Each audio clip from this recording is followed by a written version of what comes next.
Good afternoon and welcome back to Asgard and welcome back to our Sky Factory 3 modded Minecraft Let's Play series. So since the last episode I've done quite a bit of chisel and bits work. I did put some stairs in here, just chiseled living wood. Actually, now that I think about it, there is actual living wood stairs. I could have just done that, but I chiseled them anyway. And then over here I've got a setup for water, which you'll notice it's not actually running right now because we're pretty well capped on water now.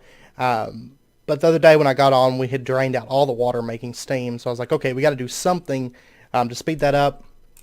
And so basically I've just got a bunch of ender fluid conduits, and I have one big massive reservoir. And the reason some of these don't have pipes, like every few, it's about 3 in between. So like 3 in this direction, 3 in that direction, and 3 here. And that's because these don't need to be drained. You need some water that's actually generating additional water. So what happens is whenever this generates, it kind of filters, it sends its water down, and then these pipes pick up any excess water, that's being created. And so that's how that works. Also, I've done a lot down here actually. But you'll notice that our quantum tank of steam is filled. Also, our quantum tank of water is filled. So, very, very nice. I did change up the glass up here. I've started working on some of the front here, and so we're just using this glass style, and then I did a little bit of factory blocks, just kind of like a ridge right there. Also up here, you'll notice that I finished the railings all the way through here. We've also got steps now with railings, and on both sides. So that's done. I still have to shape the back of this, but I will, that's next on my agenda. I've started kind of working through the floors and trying to fine-tune a little bit, and then we'll go back through it and we'll do things like shaping up these rooms and deco craft and all that stuff.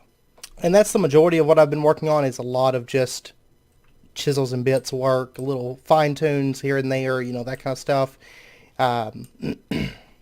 So hopefully these two floors here will be done, for the most part. I mean, except going through and building out the rooms and doing deco craft and things like that.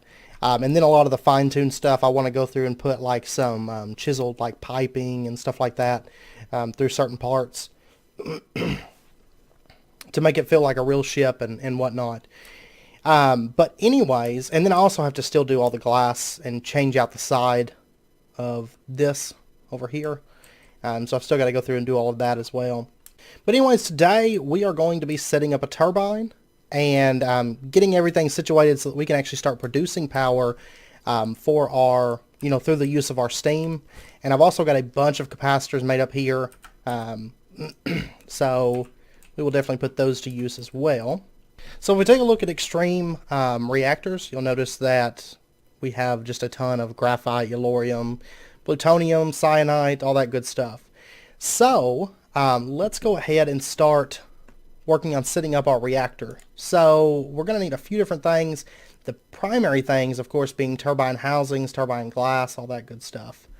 So let's go ahead and get a bit of this made. We're going to need housing cores. We're going to need a bunch of comparators, actually. So there's a stack of housing cores, and then we can get ourselves like, let's see, turbine glass. Okay, it does require the housing. Okay, we'll just get ourselves like 4 stacks of turbine housings. And I think our first turbine we're going to set up right here, and what we're going to build is a 9 by 9 by 13 with ludicrite. So it's one of the highest outputs that I know of. So anyways, let's go ahead and build this monstrosity out. And the roof is actually perfect height. It'll just hit the top of this, and we'll have just the turbine sitting here just creating, massive power. And I'm going to go ahead and build out the corners of this so we can kind of get an idea of the... Yeah, I know turbines require exactly 1 rotor bearing. Oops. So we can kind of get an idea of the turbine and everything and how large it's actually going to be. Now you could always go with something smaller though too if you wanted to. That would be fine as well. I actually debated about making a smaller one. Making a few different, like multiple smaller ones, or going with one of these like full scale ones. But I think I'll be happy with this. Because we'll just have this massive turbine sitting here, and then we'll have our steam producers, you know, feeding steam into this. Now, I will say that in one of the upcoming episodes, we'll be setting up a power system that's pretty much an end-all, be-all of power, with just absolutely ridiculous power generation. Like, nothing even comes close to it. But I want to build a turbine on the ship and, you know, have some steam power and everything. So this is what we shall go with. Plus we actually need a bit of stuff before we can get into that, our future power design, or our power setup. So, alright, so now that we've got the frame built out, let's go ahead and take a look at our rotors. That's the next thing that I want. And there's rotor shafts and rotor blades. Now, and a rotor bearing as well. We are going to need each of these. So I'm going to go ahead and make a few rotor shafts. And let's get our rotor bearing first up. Basically, this is where the rotor is going to connect into. And then for this setup, we're going to need 80 rotor blades. So let's go ahead and get those. I actually made way too many rotor shafts. I don't know what I was thinking when I shift clicked, but that'll be fine. And then actually, while we're over here, let's go ahead and get our turbine controller. I'll go ahead and get all of these. Redstone flux power tap, yes please. Let's go ahead and grab one of those, maybe two of those. We don't need a Tesla power tap. Fluid ports, I want to say that one fluid port can accept, you know, everything that we need. I could be wrong on that, but I think it's fine.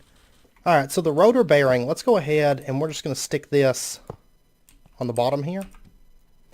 And then we're going to run our turbine shafts up just like that. And let me see. Let me think real quick. Okay, yeah, I think I like it right there. I do. So, now that we've got our shaft ran for our turbine, let's go ahead really quick and get our blocks of ludicrite. And so we're going to need 32 of these. It is a little bit expensive, just a tad bit.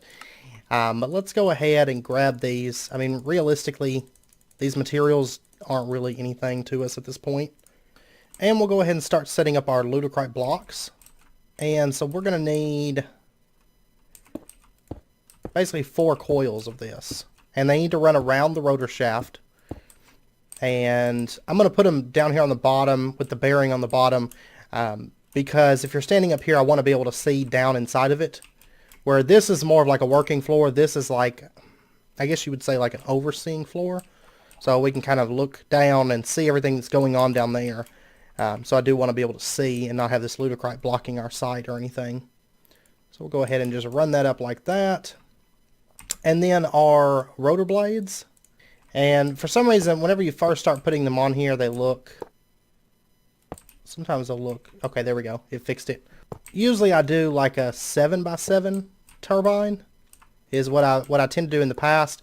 But that, I always build a 7x7. I have like a specific design that I use.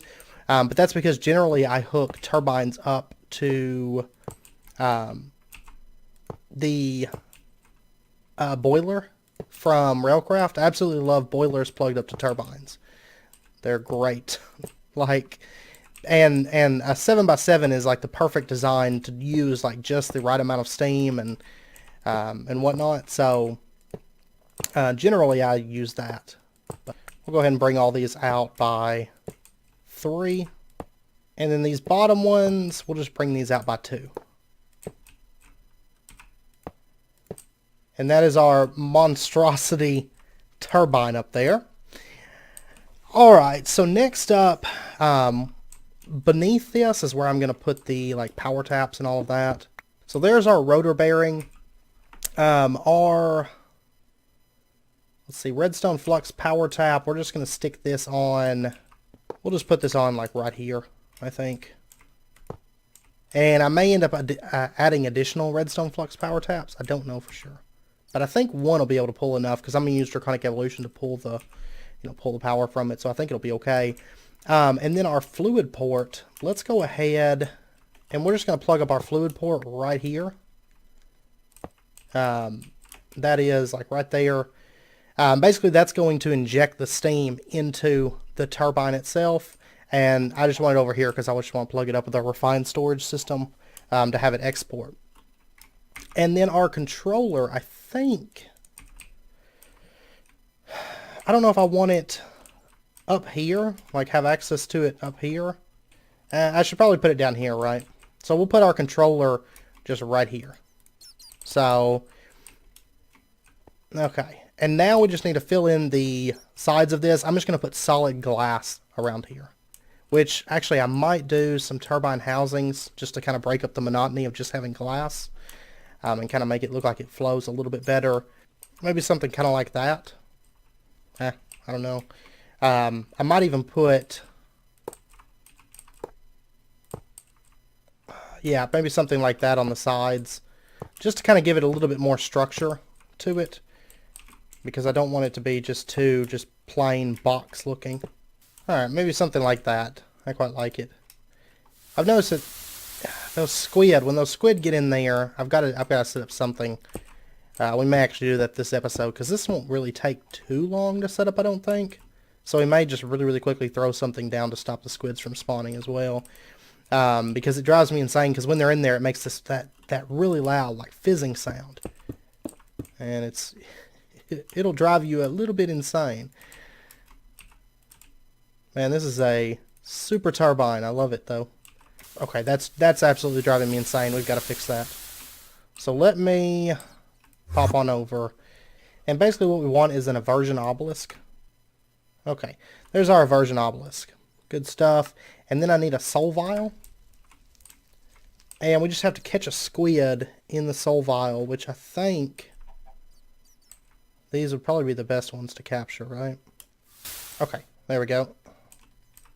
We got that squid, and then that sound stops. So what I need to do is just set up the aversion obelisk. I'm just going to put it like right here, I think. And the range is 64. That's great. We'll just throw that squid into there. And then I just need to plug this up like that. And that's going to keep the squids from spawning within this area. So that way we don't have to worry about that awful, awful sound anymore. Because for some reason it makes that sound like the squids are burning, but it doesn't actually damage the squids at all. So they just kind of hang out in there and make a bunch of racket, and it'll drive you insane very, very quickly. Okay, you know what? I have this backwards actually. Silly me. The rotor bearing actually needs to go up near the blades. So I'll just switch these. That's fine. I mean, I want the ludicrite on the bottom, so we'll just have it, you know, kind of facing down into it. That'll be fine. Okay, so we'll put our rotor bearing right here then, and our housing on the bottom. So now that should be, there we go. Okay, so our turbine is formed now. You can see right here, there's the rotor speed. It does say rotors perform best at 900 or 1800 RPM. This one, once we have it up and running, it will be 1774 RPM. So it'll be right there at the, you know, really, really good level. Rotors kept over speed for too long may fail catastrophically, but we're not going to be running at over speed at all. You can see your intake fluid tank right here and your exhaust fluid tank right here, and then you can also see your energy buffer. It can hold up to 1 million. We've got our rotor speed right here. We've got our energy output. You can see how much RF per tick that we're generating. Also our rotor efficiency.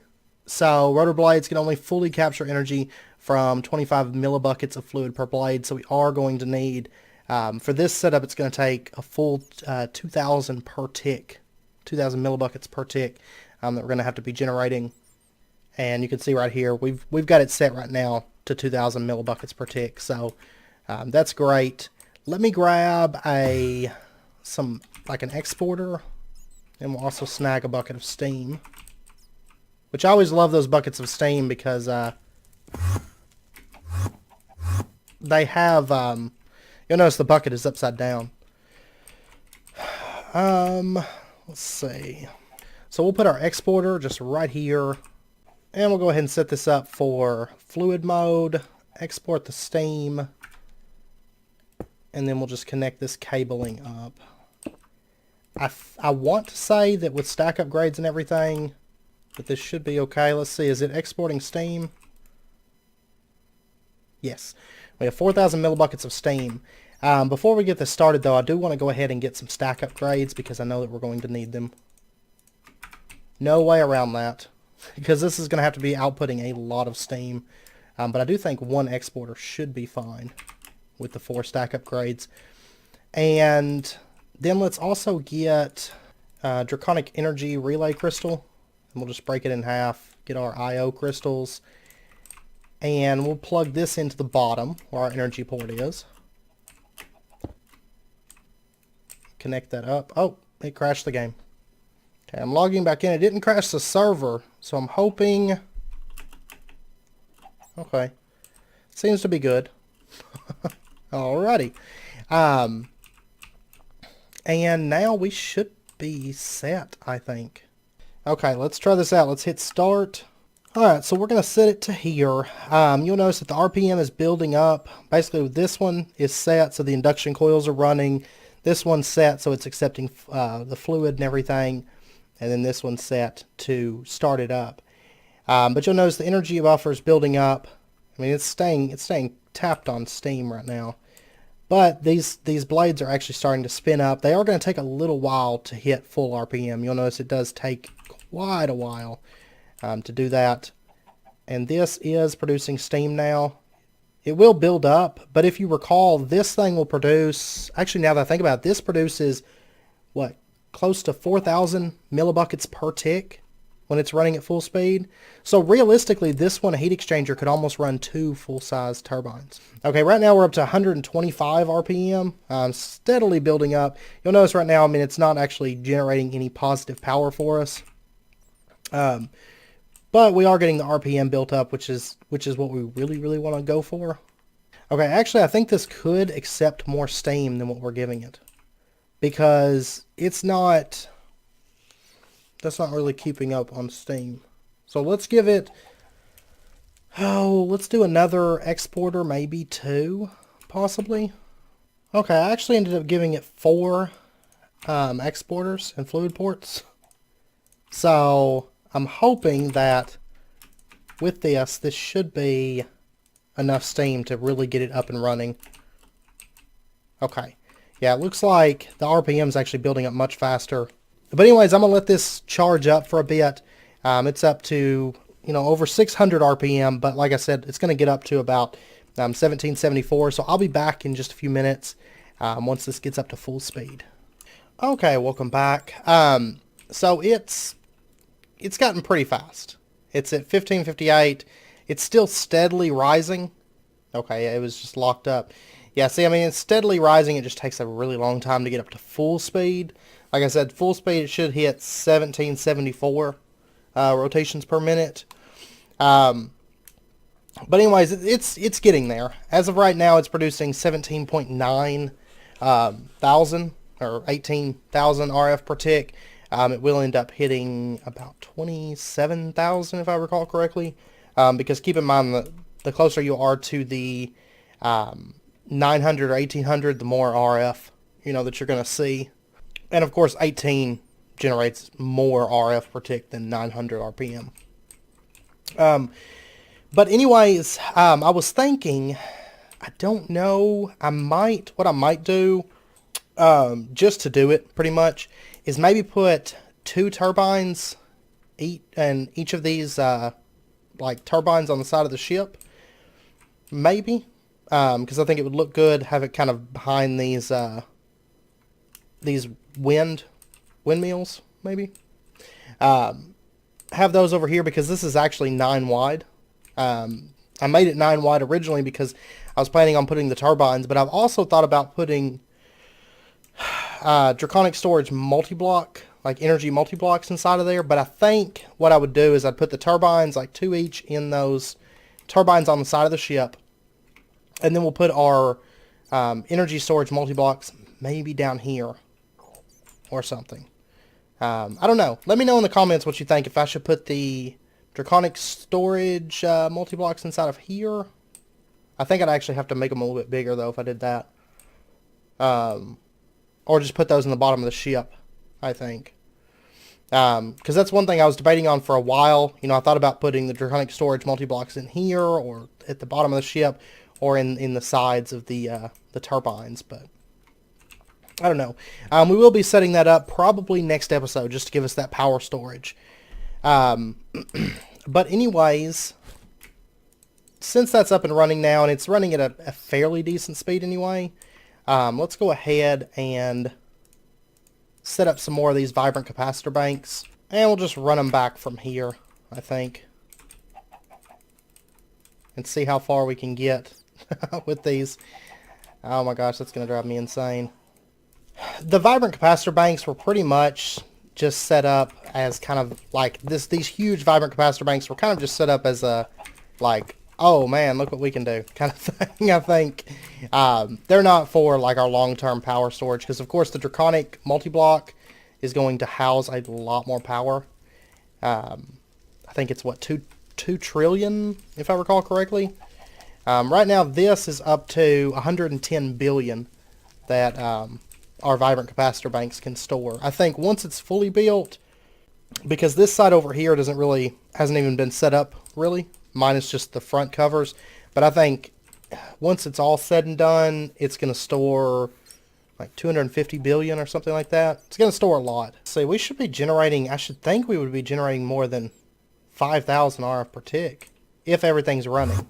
Okay, if I plug up the wireless energy crystal to the vibrant capacitor banks, it does work correctly. I thought it was already plugged up that way, but apparently it's not. So we're just going to plug these all up.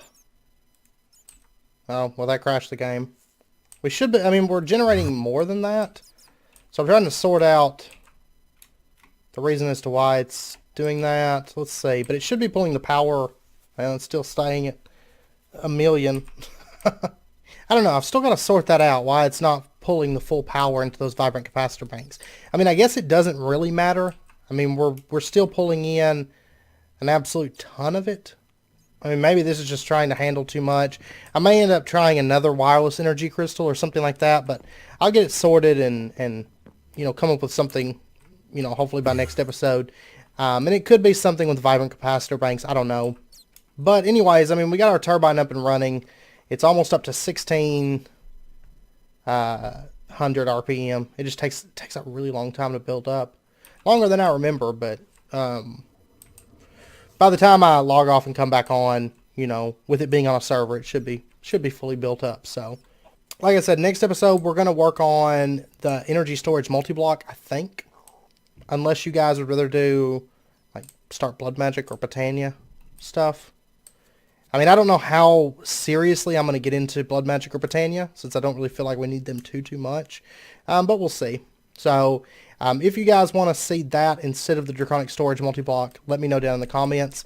Otherwise, we're probably going to be doing Draconic Storage. So, anyways, I hope you guys enjoyed the episode. If you did, as always, be sure and hit that like button. And go ahead and subscribe if you're not already for more daily videos. And I hope to see you guys next time. So, until then, as always, do take care. Stay safe, and I will see you guys then.